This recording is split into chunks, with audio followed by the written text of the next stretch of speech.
श्री स्वामी समर्थ। मी मोहिनी विजय निंबाळकर तुमचं आपल्या यूट्यूब चॅनलमध्ये खूप खूप स्वागत आहे। आजच्या व्हिडिओमध्ये आपण बघणार आहोत दीपपूजा। दीप अमावस्येला जे दीपपूजन होतं त्याबद्दल। आषाढ अमावस्या म्हणजे दिव्यांची अमावस्या। या अमावस्येला गटारी अमावस्या म्हणूनही म्हणले जाते, पण ही दिव्यांची अमावस्या म्हणूनही लक्षात ठेवावी। घरातील दिव्यांना दूध पाण्याने धुवून स्वच्छ करावेत, पाटावर वस्त्र घालून ठेवावेत, त्यांची पूजा करावी। या दिवसापासूनच पत्रीचे महत्त्व सुरू होते। आघाडा, दुर्वा, पिवळी फुले यांनी दिव्यांची पूजा करावी। गोडाचा नैवेद्य अर्पण करावा। आपल्या घरातील छोटा किंवा छोटीला औक्षण करावे। वंशाचा दिवा असतो न म्हणून आता मुलगा मुलगी हा भेद करत नाही, त्यामुळे आपल्या दिव्याचे किंवा पंथीचे नक्की औक्षण करावे। दुर्वा ही वंशवृद्धीची प्रतीक आहे, त्यामुळे तेही अर्पण करून प्रार्थना करावी। या दिवशी सुवासिनी स्त्रिया घरातले दिवे घासून पुसून एकत्र मांडतात, त्याच्या भोवती रांगोळ्या घालतात व ते दिवे प्रज्वलित करून त्यांची पूजा केली जाते। पूजेमध्ये पक्वान्नांचा महानैवेद्य दाखविला जातो। त्यावेळी पुढील मंत्राने दिव्यांची प्रार्थना करतात। ती प्रार्थना अशी आहे: दीप सूर्याग्नि रूपस्त्वं तेजसा तेज उत्तमं गृहाणा मत्कृता पूजा सर्व कामप्रदो भव। त्याचा अर्थ असा: हे दीपा, तू सूर्यरूप व अग्निरूप आहेस, तेजामध्ये तू उत्तम तेज आहेस।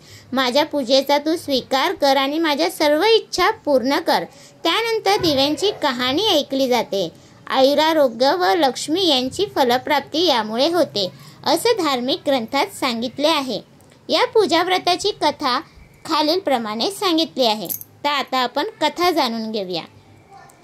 तामिळ देशाच्या पशुपती शेट्टी नावाच्या श्रेष्ठीला विनीत व गौरी अशी 2 मुले होती। लहानपणीच दोघांनी असं ठरविले की गौरीला ज्या मुली होतील त्या तिने विनतीच्या मुलांना द्याव्या। पुढे गौरीला 3 मुली व विनतीला 3 मुले झाली। गौरीच्या धाकट्या मुलीचे नाव सगुणा होते। गौरीच्या घरात लक्ष्मी नांदत होती, परंतु विनतीचे दैव्य फिरल्याने तो दरिद्री झाला। भाऊ गरीब झालेला पाहून ती वचन विसरली व पहिल्या 2 मुलींचे लग्न श्रीमंतांच्या घरात केले। नंतर सगुणेचा विचार करू लागली। गौरीने म्हणजे तिच्या आईने भावाला दिलेले वचन मोडले। ही गोष्ट ऐकून सगुणेला वाईट वाटले। तिने विनतीच्या धाकट्या मुलाशी लग्न करायचे ठरवले। गौरी तिच्यावर संतापली, परंतु तिने हेका सोडला नाही। लग्न होऊन ती विनतीच्या घरी आली। गरिबीतच संसार सांभाळू लागले।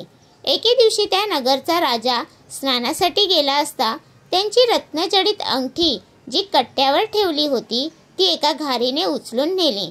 अंगठी घेऊन घार सगुणेच्या घराच्या छपरावर येऊन बसली। ती खाद्यवस्तू नाही असे समजून तिथेच टाकून उडून गेली। नंतर ती सगुणेला मिळाली। ती राजाची आहे हे समजताच तिने ती राजाला नेऊन दिली।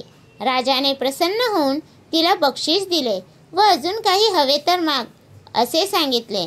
सगुणेने मागितले की फक्त येत्या शुक्रवारी राज्यात फक्त माझ्याच घरी दिवे असावे व दुसऱ्या कोणाच्याही घरात ते दिवे लावू नयेत असा हुकूम काढा। राजाने तसे केले। मग शुक्रवारी सगुणेने सर्व घरभर दिवे लावले। तिने उपवास केला। राज्यात कोणाच्याच घरात दिवे नव्हते। आपल्या दोन्ही दिरांनी पुढच्या व मागच्या बाजूला उभे केले व येणाऱ्या सवाशण बाईंकडून परत जाणार नाही अशी शपथ घाल व घरातून मागच्या बाजूने जाणाऱ्या बाईकडून परत येणार नाही अशी शपथ घाल। त्याप्रमाणे त्यांनी केले। अशा रीतीने फक्त लक्ष्मी तिच्या घरात राहिली व औदसा घरातून निघून गेली।